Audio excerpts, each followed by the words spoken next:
नमस्कार मंडळी. सर्वांना सर्वप्रथम गणेशोत्सवाच्या खूप खूप शुभेच्छा. आता सुचित्रांनी बऱ्यापैकी तुम्हाला ही माहिती दिलेलीच आहे गीत रामायणबद्दल आणि साहित्य कला मंचतर्फे आम्ही एक प्रयोग आता नुकताच केला.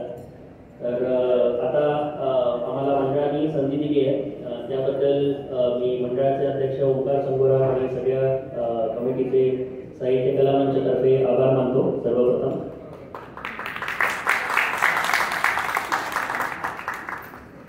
आणि आता कार्यक्रमाला सुरुवात करतो. तर मंडळी, हा गीत रामायणाबद्दल आपल्याला सगळ्यांना बऱ्यापैकी माहितीच आहे आणि त्यात विशेषत्वाने सांगायची गोष्ट हीच की आपल्या भारत देशात वैदिक वाङ्मय जे आहे त्यामध्ये रामायण आणि महाभारत ही दोन महाकाव्य आहेत. आपल्याला सगळ्यांना माहितीच आहे. कालक्रमानुसार पहिलं महाकाव्य रामायण हे आहे आणि वाल्मिकींनी हे लिहिलेलं आहे. त्यानंतर अनेक भाषांमध्ये यांची भाषांतरं झालेली आहे. तर सगळ्याच कला आणि विद्येच्या क्षेत्रामध्ये मग ते कुठलेही असो, साहित्य असो, संगीत असो, कला असो, योगशास्त्र असो, अध्यात्म असो, सगळ्यातच भारत हा अगदी प्राचीन काळापासून खूप समृद्ध राहिलेला आहे. आणि म्हणून असं म्हणण्यात येतं की दुर्लभम भारतीय जन्म मानुष्यम तत्र दुर्लभम. म्हणजे भारत देशात जन्म मिळणं हे फार दुर्लभ आहे आणि त्यातूनही मनुष्याचा जन्म मिळणं हे त्यापेक्षाही दुर्लभ आहे. पण त्याच्यातच मला अजून एक असंही वाटतं की भारतात जन्म मिळणं हे तर दुर्लभ आहेच आहे, पण त्याचबरोबर महाराष्ट्रात जन्म मिळणं हे त्याहीपेक्षा दुर्लभ आहे. कारण आपल्या महाराष्ट्राला सरस्वतीचं देणगी आहे, सरस्वतीची देणगी आहे, सरस्वतीचं वरद असतं आणि अनेक एकापेक्षा एक उत्तम प्रतिभावंत आपल्या महाराष्ट्राने भारताला दिलेले आहेत. त्यापैकीच दोन जी फार थोर प्रतिभावंत मंडळी आपल्या महाराष्ट्रात झाली. तर आपल्याला माहिती आहे, एक म्हणजे गदी माडगूळकर आणि दुसरे म्हणजे सुधीर फडके अर्थात बाबूजी. या दोघांची मुख्य ओळख जरी सिनेसृष्टीच्या किंवा सिनेसंगीताच्या निमित्ताने झाली असली तरी त्यांची सगळ्यात अजरामर कलाकृती ज्याला आपण म्हणू शकतो ती म्हणजे गीत रामायणच आहे. आणि आता सुचित्रांनी सांगितलंच आहे ही गोष्ट की पुणे आकाशवाणीवरून 1955-56च्या दरम्यान पहिल्यांदा गीत रामायणाचं प्रसारण सुरू झालं आणि एकूण 56 गाणी यात सादर करण्यात आली. तर आजच्या या आमच्या कार्यक्रमात आम्ही त्यातली काही निवडक गाणी घेऊन हा कार्यक्रम आपल्यासमोर सादर करतोय आणि त्या ओघाने म्हणजे रामायणाची कथा, त्यातला कथाभाग आणि त्या अनुषंगाने गाणी, अशा प्रकारे या कार्यक्रमाचं स्वरूप असणार आहे. आणि हा अगदीच एकांगी कार्यक्रम होऊ नये म्हणून प्रेक्षकांची सुद्धा यात थोडीशी काहीतरी उपस्थिती असावी म्हणून आम्ही अधूनमधून आपल्याला प्रश्नही विचारणार आहोत. काही प्रश्न जे आपण इथे सांगणार आहोत त्यापैकी असतील, काही प्रश्न आउट ऑफ सिलेबस सुद्धा असू शकतात आपल्याला रामायणाबद्दल किती माहिती आहे हे बघण्यासाठी.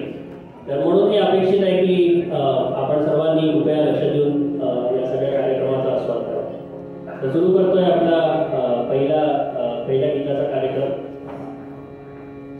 ज्या गीताने गीत रामायणाची सुरुवात होते त्याच गीतापासून आपण आता सुरुवात करणार आहोत.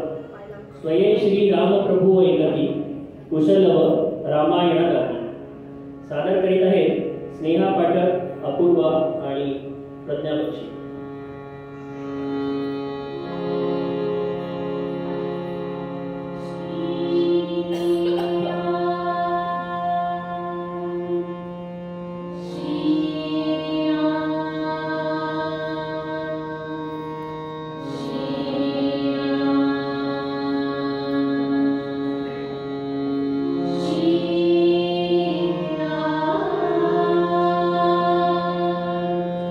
Shri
श्रीराम प्रभू ऐकती कुशलव रामायण गाती.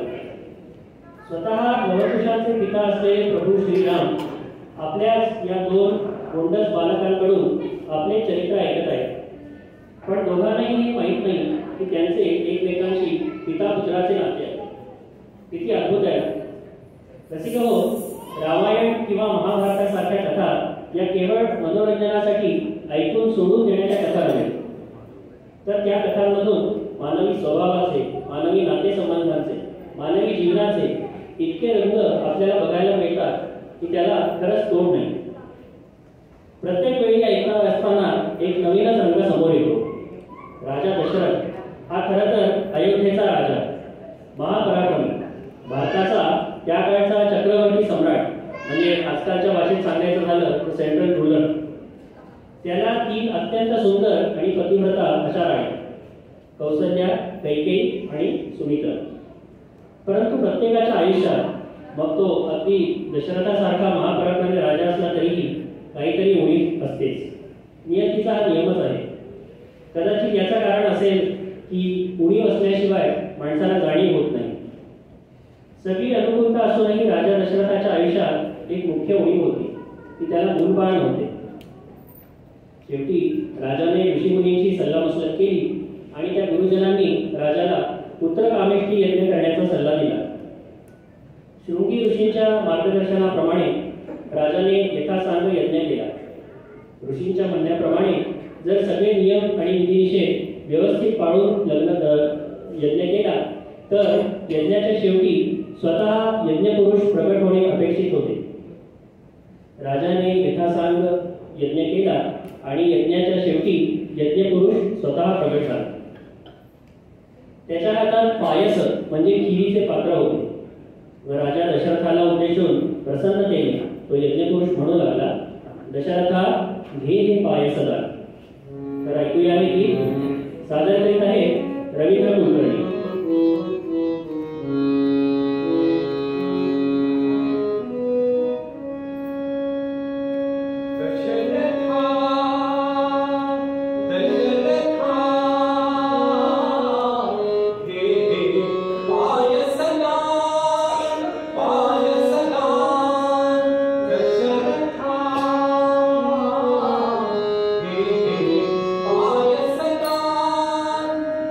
Yes,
प्रगट होऊन पायसदान दिले व सांगितले, राण्या करविल पायस भक्षण, उदरी होईल वंशारोपण. त्याचबरोबर यज्ञपुरुषाने असेही सांगितले की प्रसव केल त्या तिन्ही देवी श्री विष्णूचे अंश मानवी. त्याप्रमाणे अत्यंत आनंदित होऊन राजाने आपल्या तीनही राण्यांना ते पायस दिले व राणीने ते ग्रहण केले. पुढे राणींना दिवस राहिले व यथासमय तीनही राण्यांनी पुत्ररत्नांना जन्म दिला. कौसल्येच्या पुत्राचे नाव ठेवण्यात आले राम, कैकेयीच्या पुत्राचे नाव ठेवण्यात आले भरत आणि सुमित्रेला 2 पुत्र झाले, लक्ष्मण आणि शत्रुघ्न. अयोध्येत आनंदी आनंद पसरला. राजा दशरथाच्या आनंदाला तर सीमाच राहिली नाही. या सर्व भावंडांमध्ये रामाचा जन्म सर्वात आधी झाला चैत्र शुद्ध नवमीला.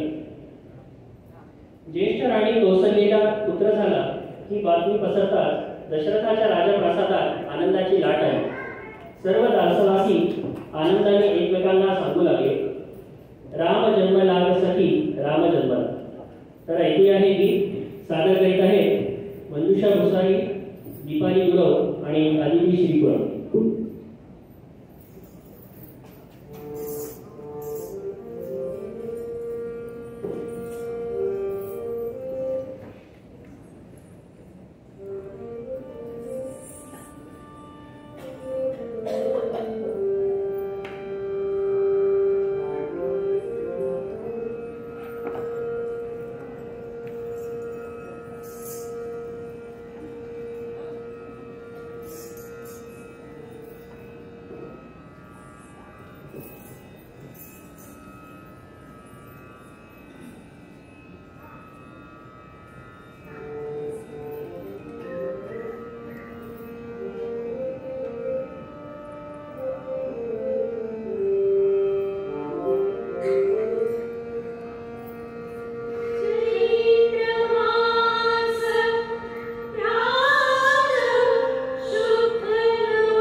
रसिका हो, मी सुरुवातीला आपल्याला म्हटले होते की आपणही फार लक्षपूर्वक हा सगळा कार्यक्रम ऐकाल अशी अपेक्षा आहे, त्यामुळे एक छोटीशी प्रश्नमंजुषा असेल.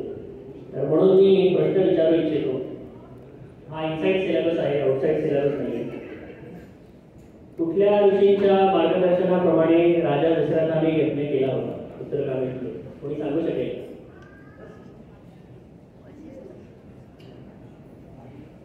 ऋषींचं नाव सांगितलं होतं मी मगाशी.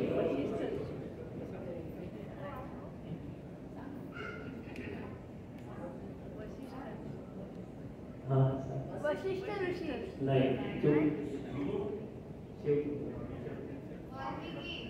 नाही नाही हो, जमदग्नीचं नावच नाही घेत. नाही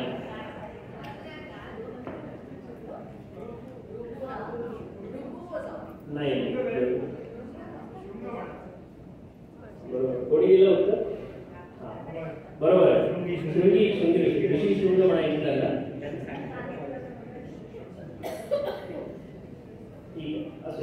सर, तर आता आपण पुढे चलूया. रामजन्माने सगळी अयोध्या नगरी अगदी आनंदून गेली. अगदी सर्वसामान्य कुटुंबातही बऱ्याच वर्षांनी एखादं बाळ जन्माला आलं तर त्या कुटुंबात अगदी आनंदी आनंद पसरतो आणि त्या बाळाचं तर पूर्ण कौतुक होतं. मग इथे तर साक्षात भगवान विष्णूंचे अंशच जन्माला आलेले होते. प्रभू श्रीराम यांच्या बाललीला काय वर्णाव्या. त्यांचे बोबडे बोलणे, दुडू दुडू धावणे, निरागस हसणे, बालहट्ट या सगळ्या बाललीला पाहून त्यांची माता कौसल्या अगदी हरकून जाईल. प्रभू श्रीरामांच्या बाललीलांपैकी एक तर फार प्रसिद्ध आहे. असे म्हणतात की एकदा माता कौसल्या रात्रीच्या वेळी बालक श्रीरामांना प्रासादातील एका प्रशस्त ओसरीत आकाशातील चंद्र दाखवत दूधभात खाऊ घालत होते. बालक श्रीरामाला चंद्र इतका आवडला की त्याने हट्ट सुरू केला की मला तो चंद्र आवडला. कौसल्या मातेने त्याला समजवण्याचा खूप प्रयत्न केला की चंद्र खूप दूर आकाशात आहे, तो कसा आणता येईल. पण बालक श्रीरामाचा हट्ट काही थांबलेला. शेवटी कौसल्या मातेला एक युक्ती सुचली. तिने एक गोलाकार आरसा आणला, चंद्राच्या दिशेने दाखवला आणि रामाच्या हाती दिला. चंद्राचे प्रतिबिंब त्या आरशात पडले आणि बालक श्रीरामाला असे वाटले की खराच चंद्र आपल्या हाती आला. आणि बालक श्रीराम खूप प्रसन्न असले. त्यांची बाललीला पाहून कौसल्या मातेला आणि सर्व दासींना खूप आनंद झाला. अशा अनेक बाललीला करीत प्रभू श्रीराम दशरथाच्या प्रसादात लहानाचे मोठे होत होते. प्रभू श्रीरामांच्या बाललीलांचे वर्णन अनेक संतांनी केलेले आहे. संत तुलसीदासांचे ठुमक चलत रामचंद्र बालत व्यंजनिया हे पद तर खूप प्रसिद्ध आहे. गदिमांनी सुद्धा त्यांच्या एका पदातून कौसल्या मातेचे रामाबद्दलचे कौतुक खूप सुंदर वर्णन केले आहे. कौसल्या माता आपल्या सवतींना म्हणजेच कैकेयीला आणि सुमित्रेला आपल्या बालक श्रीरामाच्या लीला कौतुकाने सांगत आहेत. तर ऐकूया या बाललीलांचं वर्णन करणारच हे पुढचं गीत. सावळ आलं रामचंद्र. सादर करीत आहे मंजुषा भुसारी, स्मिता डोके, डॉक्टर प्रतीक्षा वलगावकर आणि शिल्पा पराग.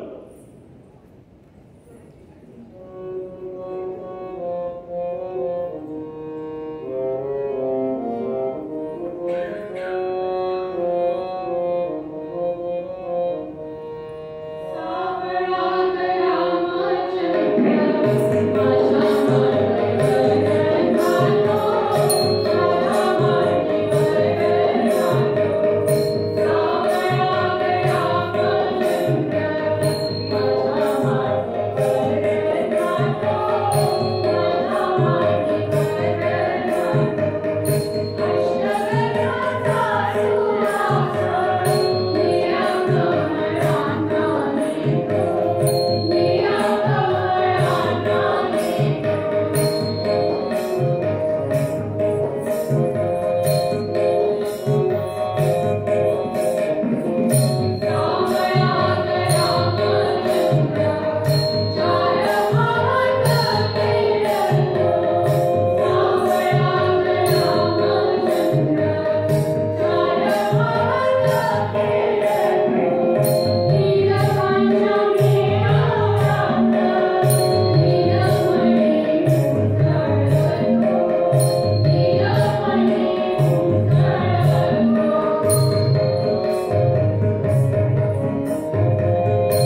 एका मिथिला राज्यात दुष्काळ पडला. काही वर्षे सलग पाऊस पडला नाही. त्यावेळी राजा जनकाने त्याच्या पुरोहितांना यावर उपाय विचारला. पुरोहितांनी राजाला स्वतः शेतात नांगर चालवण्याचा सल्ला दिला. त्याप्रमाणे एका दुष्काळग्रस्त शेतात राजा जनक स्वतः नांगर चालवत असताना नांगर एके ठिकाणी अडला.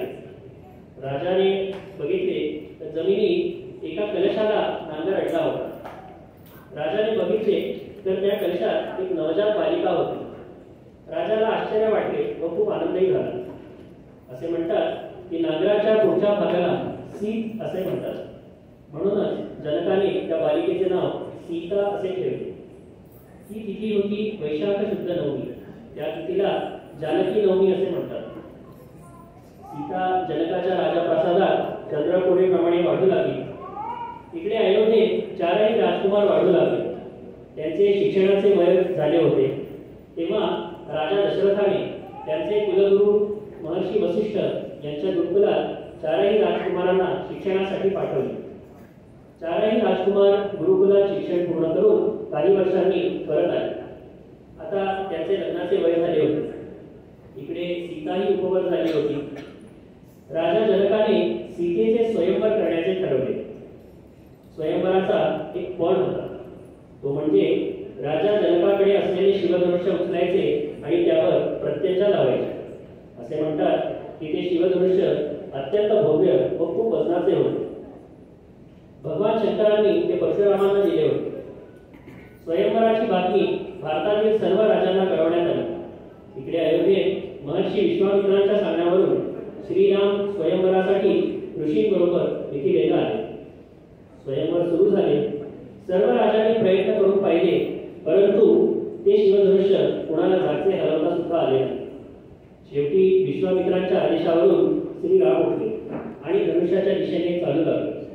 त्यांनी नम्रपणे त्या शिवधनुष्याला नमस्कार केला आणि एकाच झटक्यात ते शिवधनुष्य उचलले आणि प्रत्यंचा लावायला इतक्या जोरात वाकवले की ते शिवधनुष्य तुटून त्याचे दोन तुकडे झाले.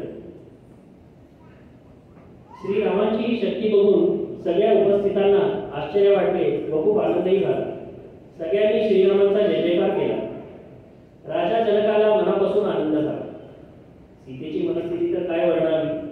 श्रीरामांसारखा अत्यंत सुंदर, कीर्तिमान, तेजस्वी, पराक्रमी आणि अयोध्येचा युवराज असलेल्या श्रीरामांमध्ये आपला भावी पती बघून ती लज्जा व आनंद त्याने अगदी हरपून गेली. इथून पुढे ते स्वयंवर कसे पार पडते यापर्यंतचे वर्णन गरिमांनी या पुढच्या पदात खूप सुंदर पद्धतीने केले आहे. तर ऐकूया हे पुढचे पद. स्वयंवर झाली सीतेचे. सादर करीत आहे दीपाली गुरव, स्नेहा पाठक आणि अदिती श्रीगुरव.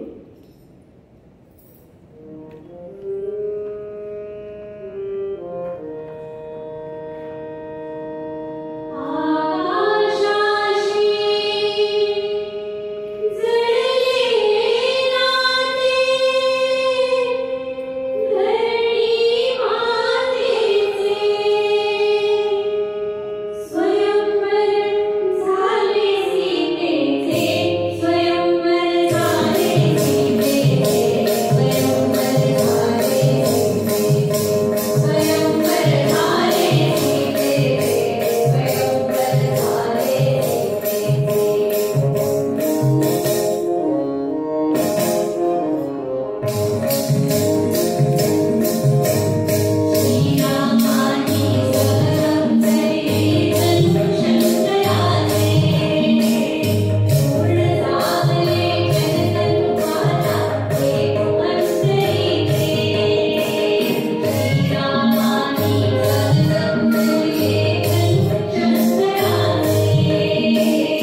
मांडवी अगदी बरोबर आहे. आणि शत्रुघ्नच्या शिवचक्री अगदी बरोबर आहे. फार छान. एकदा स्वतःसाठी टाळ्या वाजवा. सीतेचे स्वयंवर झाले. राम आणि सीता यांचे अयोध्येत वाजत गाजत आगमन झाले. राजा दशरथ आणि कौसल्या यांचा आनंद त्या गगनात मावेना झाला. आता राजा दशरथ वृद्ध होत चालला होता. त्यामुळे अयोध्येला उत्तराधिकारी मिळावा असे राजाच्या मनात होते. त्या दृष्टीने राजाचा ज्येष्ठ पुत्र श्रीराम हाच सर्व दृष्टीने योग्य होता. अयोध्येतल्या प्रजाजनांचे सुद्धा श्रीरामांवर अतिशय प्रेम होते. म्हणून राजाने असे ठरवले की श्रीरामांना राजा बनवून आपण स्वतः आपल्या राण्यांसहित वानप्रस्थाश्रमाला निघून जायचे. त्याप्रमाणे त्यांनी घोषणाही केली. ज्येष्ठ युवराज श्रीराम हाच अयोध्येचा राजा होणार. ही घोषणा ऐकून सर्वत्र आनंदी आनंद पसरला. दशरथाच्या प्रासादातही रामाच्या राज्याभिषेकाची तयारी सुरू झाली. पण म्हणतात ना, ठरवलं एक आणि झालं भलतंच. समर्थ रामदासांच्या शब्दात सांगायचं तर, मनी मानसी व्यर्थ चिंता वाहते, अकस्मात होणार होऊन जाते. तसंच काहीसं घडलं. प्रभू श्रीरामाच्या राज्याभिषेकाचा दिवस जवळ आला होता. सर्व राज्यात आनंदाचे वातावरण होते. पण इकडे राणी कैकेयीच्या महालात काहीतरी वेगळेच सुरू होते. कैकेयीची दासी मंथरा तिने राणी कैकेयीच्या मनात श्रीरामांबद्दल असूया निर्माण केली. मग कैकेयीचा मुलगा भरत यालाच दशरथाने राजा बनवायला हवे असे कैकेयीच्या मनात ठरवले. कैकेयीच्या मनावर त्याचा परिणाम झाला. पूर्वी एकदा राजा दशरथाच्या तरुणपणी एका युद्धात राणी कैकेयीने त्याचे सारथ्य केले होते व युद्धातील एका कठीण प्रसंगी मोठ्या शिताफीने रथ योग्य दिशेने वळवत राजाचे प्राण वाचवले होते. तेव्हा राजा दशरथाने कैकेयीला प्रसन्न होऊन असे म्हटले होते की तू मला आयुष्यात कुठलीही 2 वचने मागू शकतेस. त्याप्रमाणे कैकेयीने श्रीरामांच्या राज्याभिषेकाच्या आदल्या रात्री राजा दशरथाला बोलावणे पाठवले व त्याला सांगितले की ती 2 वचने मागण्याची वेळ आता आली आहे. राजाला कल्पनाही नव्हती की राणी कैकेयी काय मागणार आहे. राणीने पहिले वचन मागितले की रामाच्या ऐवजी भरताला अयोध्येचा राजा करावे व दुसरे वचन मागितले की रामाला 14 वर्षांसाठी वनवासात पाठवावे. हे ऐकून राजा दशरथाच्या मनावर आभाळ कोसळले. त्याने बरोबरीने कैकेयीला समजवण्याचा प्रयत्न केला की तू दुसरे काहीही माग. पण राणी तिच्या मागण्यावर ठाम होती. रघुकुलाची एक रीती होती की दिलेले वचन मोडायचे नाही. म्हणून राजा त्याच्या वचनाला बाध्य होता. तो हताश तसाच राणी कैकेयीच्या दालनात बसून राहिला. राजा कशा अवस्थेत तिथे बसला आहे ही बातमी श्रीरामांपर्यंत पोहोचली व ते तातडीने राणी कैकेयीच्या दालनात आले. घडलेला सर्व प्रकार श्रीरामांना कळला. परंतु त्यांनी आपल्या मातेला राणी कैकेयीला हे आश्वासन दिले की तिची दोन्ही वचने अवश्य पूर्ण होतील व लगेच त्यांनी घोषणा केली की माझ्याऐवजी भरत हाच अयोध्येचा राजा होईल व मी लगेचच 14 वर्षांसाठी वनवासात निघून जाणार आहे. हे ऐकून रामाची पत्नी सीता तिनेही मित्रांनी सांगितले की जेथे राघव तेथे सीता, मीही आपल्यासोबत वनवासात येणार. याचप्रमाणे लहान बंधू लक्ष्मणानेही सांगितले की काहीही झाले तरी मी श्रीरामांबरोबरच जाणार. याप्रमाणे राम, सीता व लक्ष्मण यांनी आपली भरजरी राजवस्त्रे टाकून वनवासातील बलकरी धारण केली व वनवासाला जाण्याची सिद्धता केली. मंत्री सुमंत याने रथ सिद्ध केला व राम, सीता व लक्ष्मण यांना घेऊन रथ अयोध्येच्या बाहेर जाण्यासाठी निघाला. सर्व अयोध्या नगरीवर शोककळा पसरली होती. श्रीरामांना अयोध्येच्या वेशीपर्यंत सोडायला सर्व अयोध्यावासी आले होते. रथ अयोध्येची वेश ओलांडून गंगातीरी आला. तिथे नावाड्यांची वस्ती होती. नावाड्यांचा जो राजा होता त्याचे नाव होते दिव्यराज. त्याने श्रीरामांना रात्रभर तिथेच विश्रांती घेण्याची विनंती केली. त्याप्रमाणे श्रीराम, सीता आणि लक्ष्मण यांनी रात्रभर तिथेच विश्रांती घेतली आणि सकाळ होताच निषाद राजाने आपल्या नावाड्यांसहित श्रीरामांना नौकेतून बसवून पलीकडे येण्याची सिद्धता केली. नौका वल्लवता निषादराज व नावाडी आनंदाने गाऊ लागले, जय गंगे जय भागीरथी, जय जय राम दाशरथ. तर ऐकूया ही गीत सादर करीत आहे स्नेहा पाठक, अदिती श्रीपुरम, प्रज्ञा बक्षी आणि दीपाली गुरव.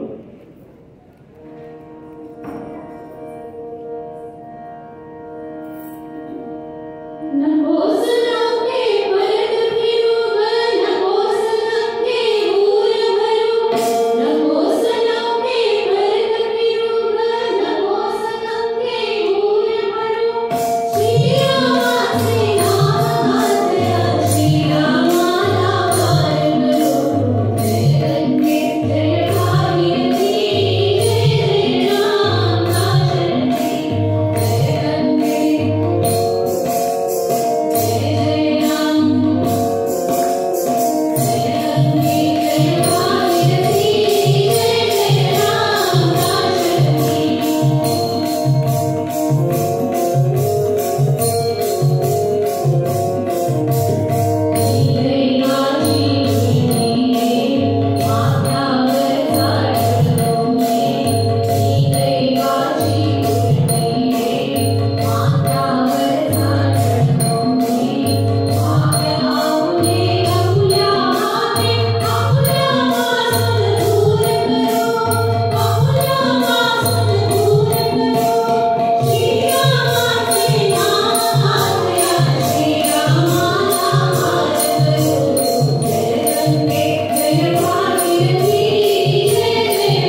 राम,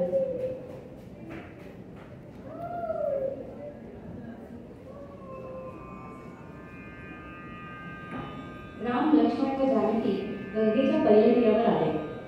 मजल दरमजल करीत ते वाटेत असलेल्या भारद्वाज मुनींच्या आश्रमात आले. तिथे भारद्वाज मुनींचे दर्शन घेऊन रामाने त्यांना वंदन केले व काही काळ तिथे विसावले. भारद्वाज मुनींच्या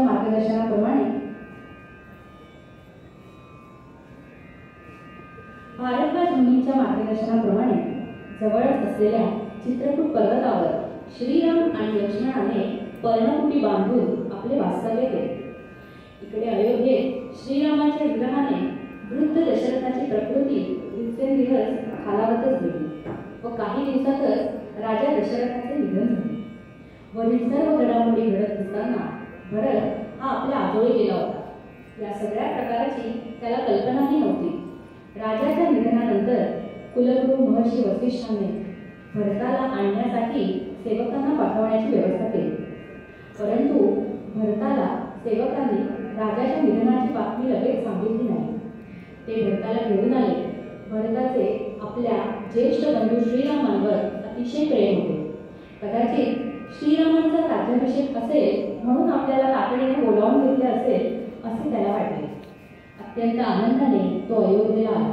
परंतु आल्यानंतर मात्र घडलेले सर्व प्रकार त्याला कळले व त्याच्या मनावर दुःखाचा आघातच झाला. आपल्या मातेने कैकेयीने हे सर्व घडवून आणले हे कळल्यावर त्याचे अश्रू व क्रोध अनावर झाले. माता कैकेयीच्या प्रासादात जाऊन त्याने प्रचंड संतापाने तिची खूप निर्भत्सना केली. घडलेल्या सर्व प्रकारांसाठी तूच जबाबदार आहेस असा तिच्यावर ठपका ठेवला व मनाशी असा निश्चय केला की आता आपण स्वतः जाऊन श्रीरामांना सन्मानपूर्वक अयोध्येला परत आणायचे. त्याप्रमाणे त्याने रामाला आणायला निघण्याची तयारी केली. श्रीरामांप्रमाणेच त्यानेही राजवस्त्र टाकून वनवासी वेश परिधान केला व काही सैन्य बरोबर घेऊन श्रीरामांच्या शोधार्थ तो अयोध्येहून निघाला. लोकांना भेटत राम ज्या मार्गाने गेले होते त्या मार्गाने जात भरतही चित्रकूटावर येऊन पोहोचला. श्रीराम भरताला भेटायला पुढे आले. रामाला पाहताच भरताला अश्रू अनावर झाले व तो सरळ पुढे जाऊन श्रीरामांच्या पायावर पडला. श्रीरामांनी त्याला उचलून आलिंगन दिले व त्याचे सांत्वन केले. भरताने राजा दशरथाच्या निधनाची वार्ता सांगताच श्रीरामांना अत्यंत दुःख झाले. भरत श्रीरामांना विनवू लागला की घडलेल्या प्रकाराबद्दल आपण मला क्षमा करा व माझ्याबरोबर अयोध्येला परत चलावे आणि आपणच राज्यपटावर आरूढ व्हावे. पण रामाने भरताला समजावले. त्यांनी भरताला रघुकुलाच्या नीतीची आठवण करून दिली व सांगितले की दिलेले वचन पाळणे ही आपल्या कुळाची नीती आहे. त्याप्रमाणे मी 14 वर्षांचा वनवास पूर्ण करूनच अयोध्येला परत येणे हे माझे कर्तव्य आहे व तू अयोध्येचा राजा होऊन राजधर्म पाळणे हेच तुझ्यासाठी योग्य आहे. तरीही भरताच्या मनाचे काही समाधान होईना. तेव्हा श्रीराम अत्यंत प्रेमाने भरताला समजावू लागले. या पुढच्या गीतात गतिमांनी मानवी जीवनाचे सगळे तत्वज्ञान सुचले आहे असे म्हटले तरी अतिशयोक्ती होणार नाही. राम भरताला सांगत आहे, दैव जात दुःखे भरता दोष ना कुणाचा, पराधीन आहे जगती पुत्र मानवाचा. सादर करीत आहेत ऋषिकेश नागोर.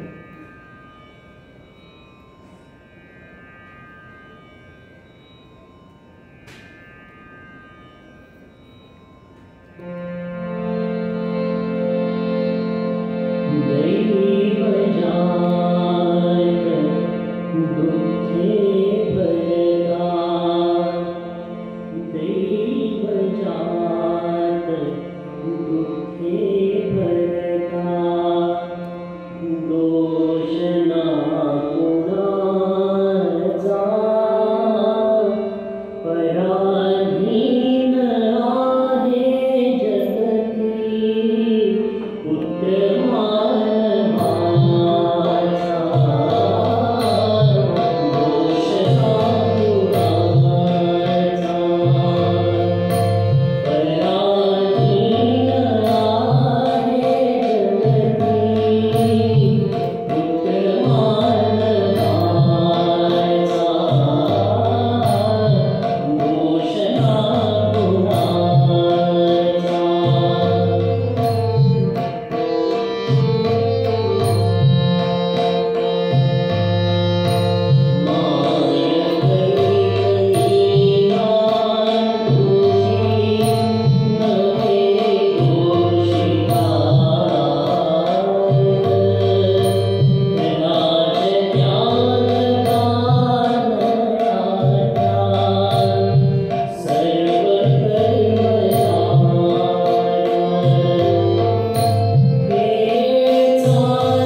श्रीरामांच्या आज्ञेप्रमाणे भरत अयोध्येला परत गेला. रामांच्या चरणपादुका सिंहासनावर ठेवून त्यांच्या वतीने राज्यकारभार चालवला. इकडे श्रीराम, सीता व लक्ष्मण यांनी चित्रकूटाहून प्रस्थान केले व ते दक्षिणेकडे आले. गोदावरी तीरी पंचवटी क्षेत्र त्यांना वास्तव्य करण्यास आवडले. तिथे त्यांनी पर्णकुटी उभारली व तेथे राहू लागले. एके दिवशी राम, सीता व लक्ष्मण अंगणात हास्य विनोद करत बसले असताना तेथे लंकाधिपती रावण याची बहीण शूर्पणखा ही राक्षसी आली. तिने रामाला पाहिले आणि ती श्रीरामांवर मोहित झाली. तिने श्रीरामांकडे जाऊन त्यांना लग्नाची मागणी घातली. परंतु श्रीरामांनी तिला सांगितले की मी विवाहित आहे आणि एकपत्नी व्रत आहे. तेव्हा शूर्पणखा सीतेला मारायला तिच्या अंगावर धावून गेली. लक्ष्मणाने श्रीरामांच्या आज्ञेवरून लगेच तिचे नाक व कान छाटून तिला पिटाळून लावले. अपमानित झालेली ती राक्षसी तिच्या दोन बंधू खर आणि दूषण यांना रामाश्रमी घेऊन आले. खर आणि दूषण आपल्या सैन्यासहित रामाश्रमावर चाल करून आले. परंतु श्रीराम आणि लक्ष्मण यांनी त्यांना त्यांच्या सैन्यासहित यमसदनी पाठवले. तेव्हा शूर्पणखा लंकेला रावणाकडे आली व तिने आपला झालेला अपमान रावणास सांगितला व त्याचबरोबर हेही सांगितले की श्रीरामांची पत्नी सीता ही अत्यंत सुंदर आहे व हे रावणा खरं तर ती तुझीच पट्टराणी होण्याच्या योग्यतेची आहे. हे ऐकून रावणाच्या मनात सीतेबद्दल मोह उत्पन्न झाला. परंतु त्याचा सेवक राक्षस मारीच याने श्रीरामांचा पराक्रम रावणाच्या लक्षात आणून दिला. तेव्हा युद्ध न करता मायावी पद्धतीने सीतेचे अपहरण करायचे असे रावणाने ठरवले. त्याप्रमाणे रावण व मारीच रामाश्रमाजवळ आले. मारीचाने सुवर्ण मृगाचे रूप धारण करून सीतेच्या मनात मोह निर्माण केला. सीतेने रामाला सुवर्ण मृग आणून देण्याचा हट्ट धरला. राम सुवर्ण मृगाच्या शोधात गेले व त्याची शिकार केली. परंतु मरताना मारीचाने श्रीरामांचाच आवाज काढला. त्यामुळे सीतेला काळजी वाटली व तिने लक्ष्मणाला श्रीरामांचा शोध घ्यायला पाठवले. सीता रामाश्रमात एकटी आहे हे बघून रावणाने साधूचा वेश धारण केला आणि भिक्षा मागायला आला. सीता भिक्षा द्यायला येताच रावणाने आपले खरे स्वरूप प्रकट केले व तिचे अपहरण करून बळजबरीने आपल्या विमानात बसवून तिला घेऊन जाऊ लागला. काही अंतरावर गेल्यावर जटायू नावाच्या एका वृद्ध गिधाडाने रावणाचा प्रतिकार करण्याचा प्रयत्न केला. पण रावणाने त्याचे पंख कापले, त्याला रक्तबंबाळ केले व तो वृद्ध गिधाड जटायू मरणप्राय होऊन खाली पडला. इकडे सुवर्णमृगाची शिकार करून राम व लक्ष्मण आश्रमात आले. परंतु तिथे सीता नव्हती. सर्व वस्तू अस्ताव्यस्त पडल्या होत्या. तेव्हा त्या दोघांना सीतेच्या अपहरणाची शंका आली व सीतेचा शोध घ्यायला राम व लक्ष्मण वनात निघाले. काही अंतरावर त्यांना रक्तबंबाळ अवस्थेत जटायू पडलेला आढळला. श्रीरामाने जटायूला आपल्या मांडीवर घेतले व जटायूने सांगितले की लंकाधिपती रावण सीतेचे अपहरण करून तिला लंकेला घेऊन गेला आहे. काही वेळातच जटायूने प्राण सोडला. श्रीरामांनी त्याच्या देहाचे दहन केले आणि पुढे निघाले. पुढे पंपा सरोवराजवळ किष्किंधापती सुग्रीव आणि त्यांचा मंत्री हनुमान यांचे वास्तव्य होते. त्यांच्याशी मैत्री करून श्रीराम व लक्ष्मणाने आपली परिस्थिती त्यांना सांगितली. सुग्रीवाचा बराढ्य व दुष्ट भाऊ बाली याने सुग्रीवाचे राज्य त्याला हाकलून लावले होते. तेव्हा मैत्रीचे कर्तव्य म्हणून श्रीरामांनी वालीचा वध केला व राज्य सुग्रीवाला मिळवून दिले. तेव्हा सुग्रीव, हनुमंत व वानरसेना श्रीराम व लक्ष्मणाबरोबर सीतेची सुटका करायला दक्षिणेच्या समुद्रावर आली. आता समुद्र ओलांडून लंकेला जायचे होते. तेव्हा वानरांनी पर्वताची शकले पाडून व वृक्ष तोडून त्याचे ओळखे वापरून समुद्रावर सेतू बांधायला सुरुवात केली व सेतू बांधता बांधता ते वानर गाऊ लागले, सेतू बांधा हे सागरे. तर ऐकूया हे गीत. सादर करीत आहे स्मिता ढोले, दीपाली गुरव, प्रतीक्षा, शिल्पा आणि अपूर्वा.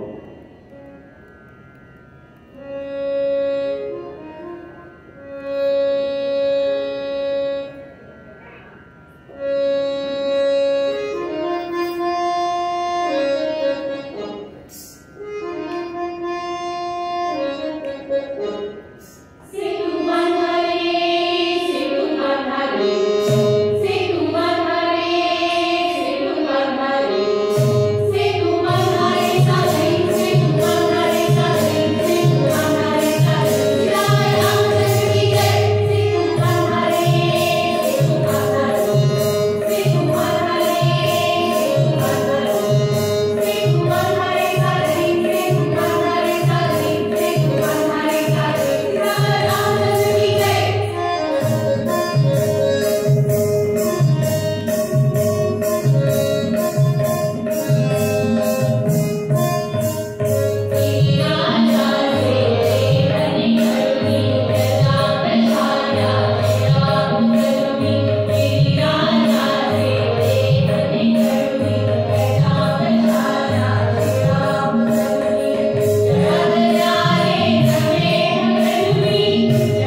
रसिका, पुन्हा एक छोटासा प्रश्न, जनरल नॉलेज प्रश्न.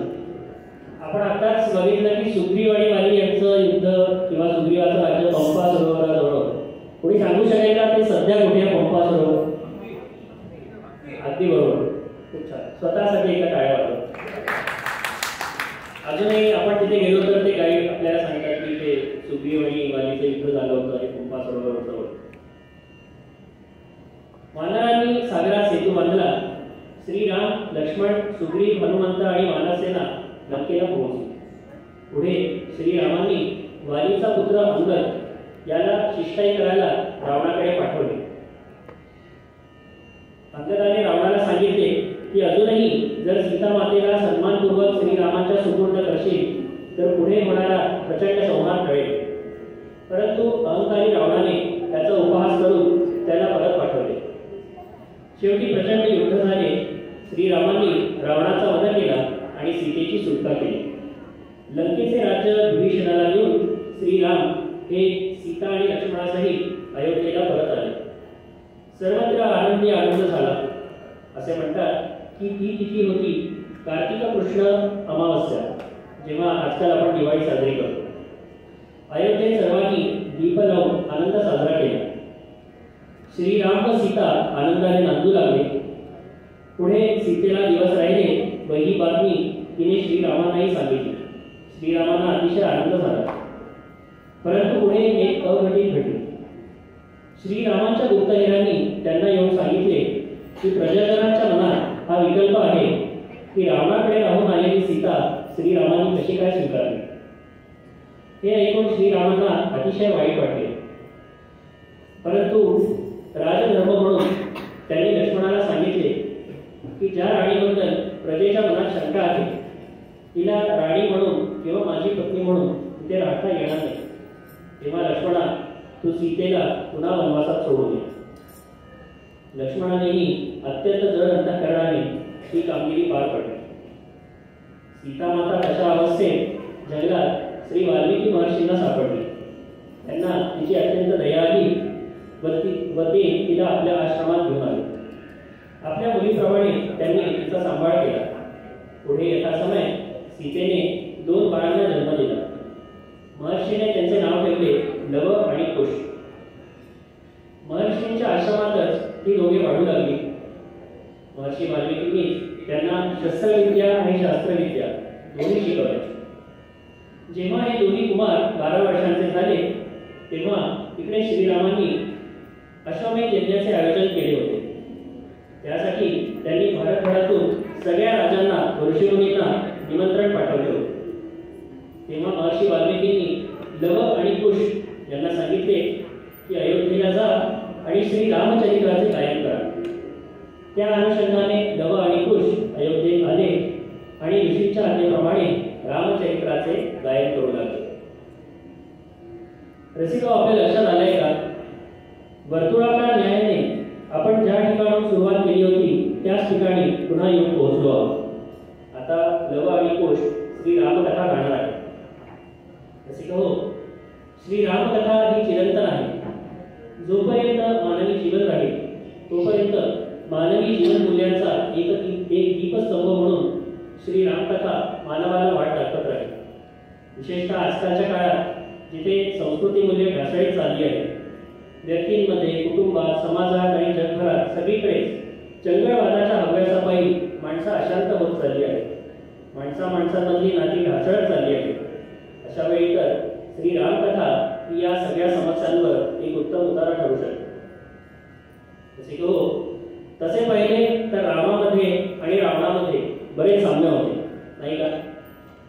रामही विद्यावान होता, शक्तिवान होता, धनवान होता आणि राजाही होता. आणि रावणही विद्यावान होता, धनवान होता, शक्तिवान होता आणि राजाही होता. पण मग दोघांमध्ये फरक कुठे आहे? तर संस्कृतमध्ये एक सुंदर श्लोक आहे. विद्या विवादाय धनमदाय शक्ती परेशान परपीडनाय कलस्य साधोर विपरीतम एतत् ज्ञानाय दानाय च रक्षणाय. विद्या, धन आणि शक्ती ही सज्जनांकडेही असते आणि दुर्जनांकडेही असते.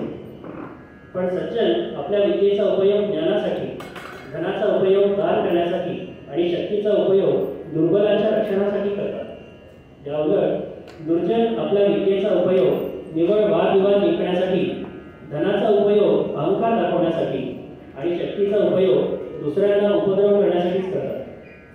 त्यामुळे आपल्या पुढच्या पिढीला वाढवताना किंवा घडवताना त्यांना विद्यावान, धनवान आणि शक्तिवान अवश्य बनवावे, पण त्याचबरोबर त्यांना नीतिवानही बनवावे। अंशात्मक का होईना मुलांमध्ये राम आणि मुलींमध्ये सीता रुजवायला हवी, तरच या विस्कटात चाललेल्या मानवी जीवनाची घडी आपण पुन्हा नीट बसवू शकतो। म्हणूनच या रामकथेचा जागर नित्य होत राहायला हवा। तर आता ऐकूया आपल्या आजच्या कार्यक्रमातील हे शेवटचे गीत। या भैरवीने आपण आपल्या आजच्या या कार्यक्रमाची सांगता करणार आहोत। गा बाळांनो श्रीरामाय। सादर करीत आहेत मंजुषा भुसारी, अदिती श्रीपुरम आणि स्नेहा पाटील।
कार्यक्रम ऐकला याबद्दल आणि पुन्हा एकदा आम्हाला ही संधी दिल्याबद्दल महाराष्ट्र मंडळाचे खूप खूप आभार. आता कलाकारांची ओळख करून देतो. सगळ्यांनी कृपया तुमच्यावर यावं.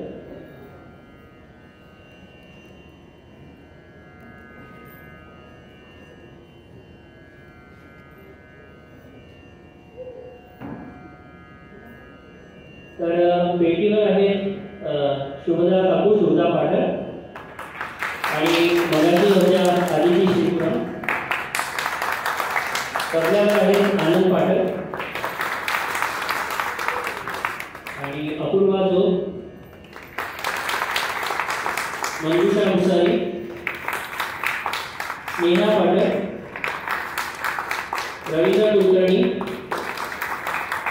दीपाली गुरव, प्रज्ञा बक्षी, डॉक्टर प्रतीक्षा वलगावकर, शिल्पा परब, स्मिता ढोले आणि ऋषिकेश मोरे.